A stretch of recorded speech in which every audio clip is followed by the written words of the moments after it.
the pleasure to present to you Dr. Martin Luther King, Jr.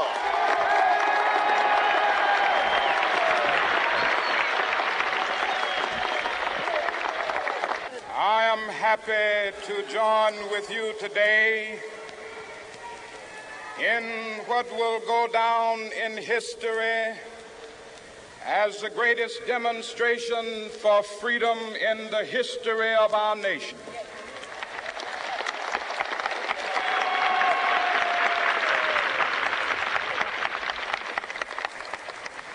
Five score years ago,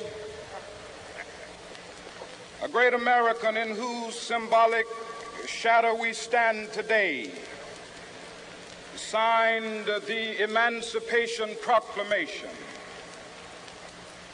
This momentous decree came as a great beacon light of hope to millions of Negro slaves who had been seared in the flames of withering injustice.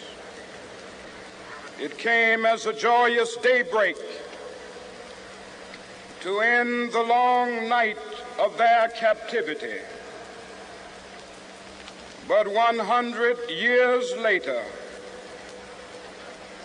the Negro still is not free. 100 years later, the life of the Negro is still sadly crippled by the manacles of segregation and the chains of discrimination. 100 years later, the Negro lives on a lonely island of poverty in the midst of a vast ocean of material prosperity. 100 years later, the Negro is still languished in the corners of American society and finds himself in exile in his own land. And so we've come here today to dramatize a shameful condition. In a sense, we've come to our nation's capital to cash a check. When the architects of our republic wrote the magnificent words of the Constitution and the Declaration of Independence, they were signing a promissory note to which every American was to fall heir.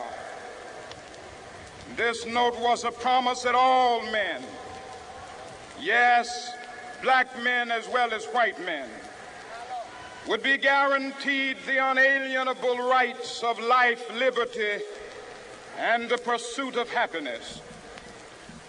It is obvious today that America has defaulted on this promissory note insofar as her citizens of color are concerned. Instead of honoring this sacred obligation, America has given the Negro people a bad check, a check which has come back marked insufficient funds.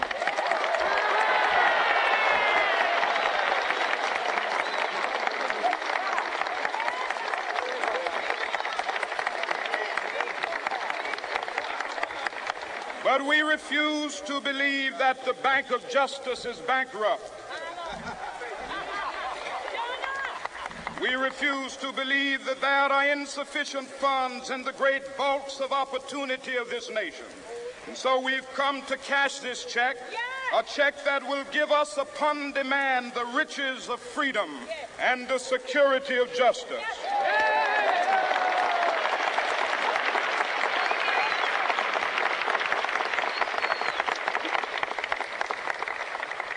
We have also come to this hallowed spot to remind America of the fierce urgency of now. This is no time to engage in the luxury of cooling off or to take the tranquilizing drug of gradualism.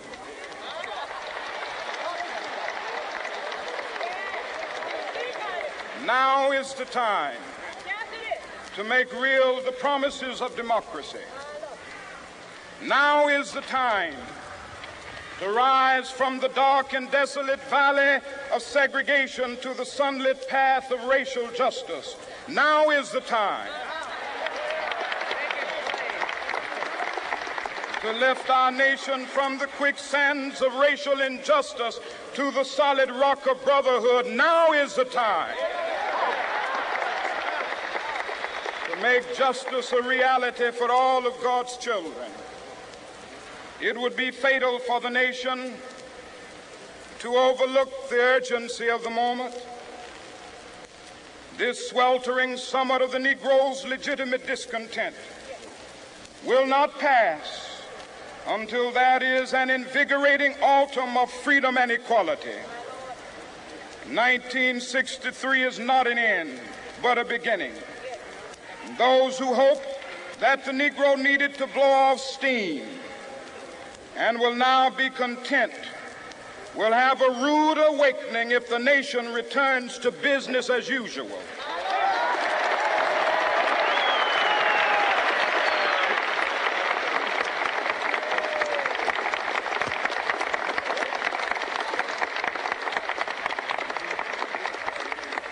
There will be neither rest nor tranquility in America until the Negro is granted his citizenship rights. The whirlwinds of revolt will continue to shake the foundations of our nation until the bright day of justice emerges. But that is something that I must say to my people who stand on the warm threshold which leads into the palace of justice. In the process of gaining our rightful place, we must not be guilty of wrongful deeds. Let us not seek to satisfy our thirst for freedom by drinking from the cup of bitterness and hatred.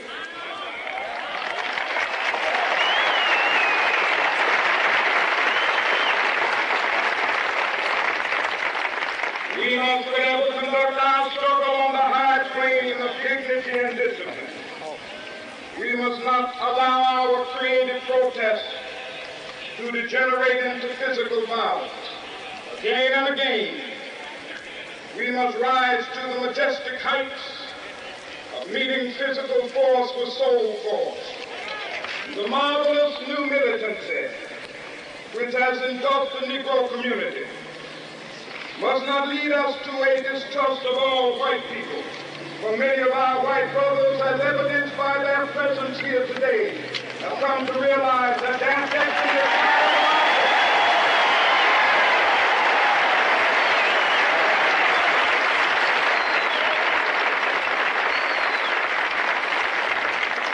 they have come to realize that their freedom is inextricably bound to our freedom. We cannot walk alone. As we walk, we must make the pledge that we shall always march ahead. We cannot turn back. There are those who are asking the devotees of civil rights, when will you be satisfied?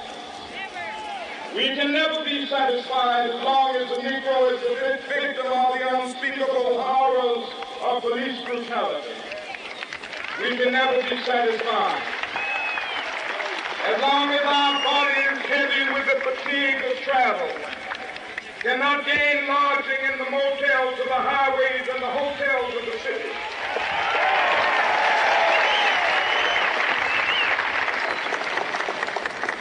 We cannot be satisfied as long as a Negro in Mississippi cannot vote and a Negro in New York believes he has nothing for which to vote.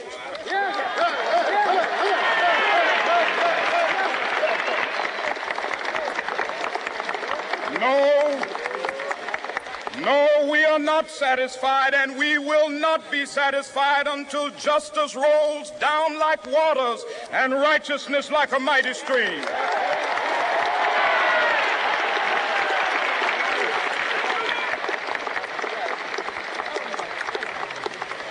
I am not unmindful that some of you have come here out of great trials and tribulations.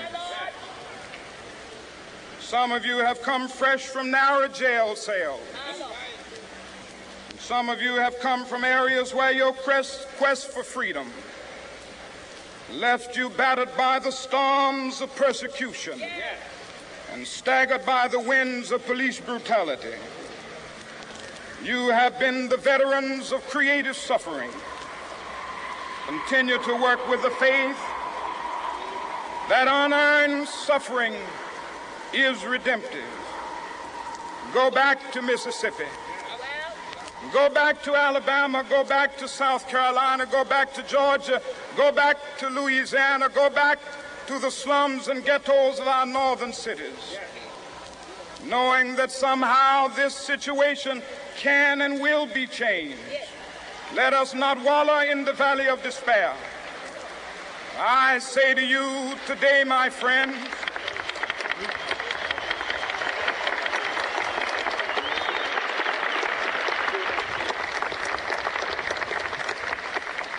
so even though we face the difficulties of today and tomorrow, I still have a dream.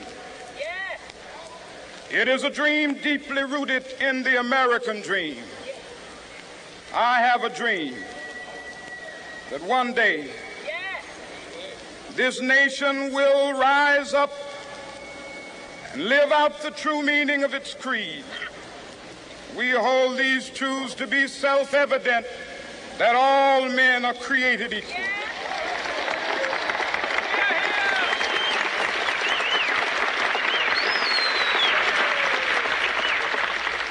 I have a dream that one day on the red hills of Georgia, the sons of former slaves and the sons of former slave owners will be able to sit down together at the table of brotherhood. I have a dream that one day, even the state of Mississippi, a state sweltering with the heat of injustice, sweltering with the heat of oppression, will be transformed into an oasis of freedom and justice. I have a dream that my 4 little children will one day live in a nation where they will not be judged by the color of their skin, but by the content of their character. I have a dream today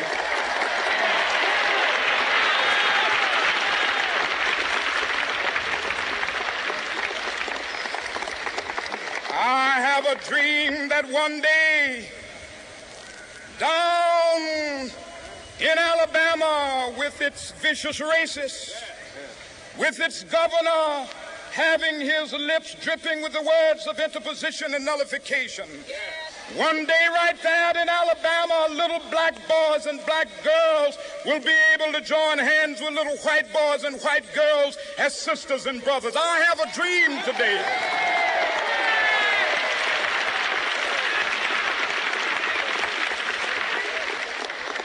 I have a dream that one day every valley shall be exalted, and every hill and mountain shall be made low. The rough places will be made plain, and the crooked places will be made straight. And the glory of the Lord shall be revealed, and all flesh shall see it together. This is our hope. This is a faith that I go back to the South with. With this faith, we will be able to hew out of the mountain of despair a stone of hope. With this faith, we will be able to transform the jangling discords of our nation into a beautiful symphony of brotherhood. With this faith, we will be able to work together, to pray together, to struggle together, to go to jail together, to stand up for freedom together, knowing that we will be free one day. This will be the day when all of God's children will be able to sing with new meaning, "My country, tears of thee. Sweet land of liberty, of thee I sing.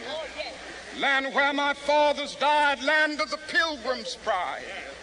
From every mountainside, let freedom ring. And if America is to be a great nation, this must become true. So let freedom ring from the prodigious hilltops of New Hampshire. Let freedom ring from the mighty mountains of New York. Let freedom ring from the heightening Alleghenies of Pennsylvania. Let freedom ring from the snow-capped Rockies of Colorado. Let freedom ring from the curvaceous slopes of California. But not only that, let freedom ring from Stone Mountain of Georgia. Let freedom ring from Lookout Mountain of Tennessee. Let freedom ring from every hill and molehill of Mississippi, from every mountainside. Let freedom ring, and when this happens, when we allow freedom ring, when we let it ring from every village and every hamlet, from every state and every city, we will be able to speed up that day when all of God's children, black men and white men, Jews and Gentiles, Protestants and Catholics, will be able to join hands and sing in the words of the old Negro spiritual, free at last, thank God Almighty, we are free at last.